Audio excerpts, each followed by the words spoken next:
I've made it quite clear in the past that I'm an atheist, but I don't hate religion. I don't hate God. In fact, I can't think of anything that I actually really hate. And I'm not angry at God either. It's kind of hard to be angry at something that you don't believe actually exists. Religion, on the other hand, that's a different story. Now, I am not angry at all religions, and I'm not angry at all religious people. But there are some religious groups that I am extremely upset with. Christianity as a whole is not bad. In fact, I agree with the majority of the teachings of Jesus. And there are millions of Christians that I respect and hold in high regard because they strive every day to live their lives according to his teachings. I even try to do so, along with the teachings of several other spiritual figures. But here's the problem. There are a lot of people and a lot of groups out there that claim to be Christian that are not following the teachings of Christ. Instead, they are twisting and abusing biblical scripture to promote their own prejudices and spread their own messages of hate and violence. Because of these sick and twisted people, millions of others are starting to live in fear for their very lives. These purveyors of hate are loud, obnoxious, and forceful. They use their religion as a bully pulpit to spread their filth as far and wide as they possibly can, and modern media is helping them to do it.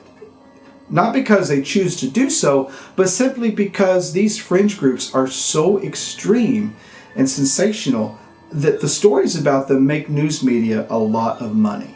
This video is a plea to all of those who truly follow the teachings of Jesus Christ. The prolific exposure of these hate groups is starting to lead to the assumption that what they teach is what all Christians believe. In other words, these people are starting to make you look bad.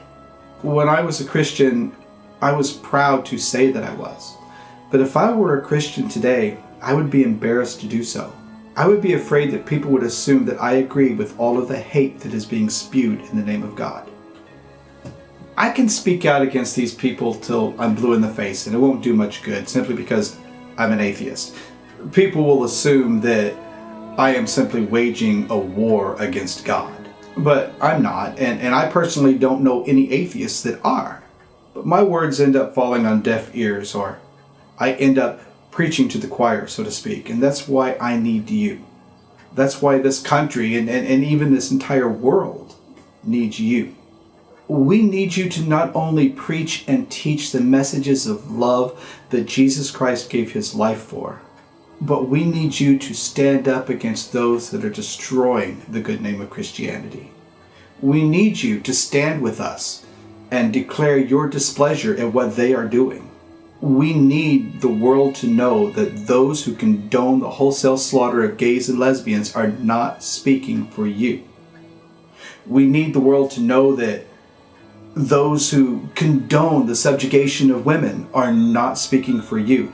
And we need the world to know that those who raise their children to hate people simply because of their race, their creed, their gender, their social status, or their sexual orientation are not speaking for you.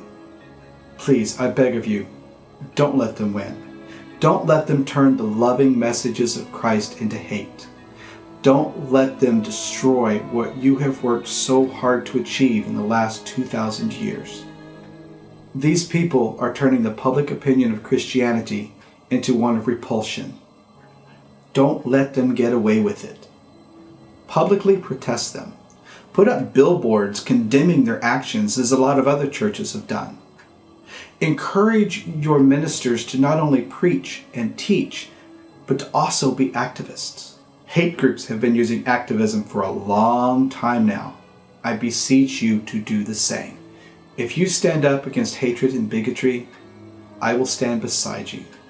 There is no reason why you and I, as brothers and sisters, cannot work together.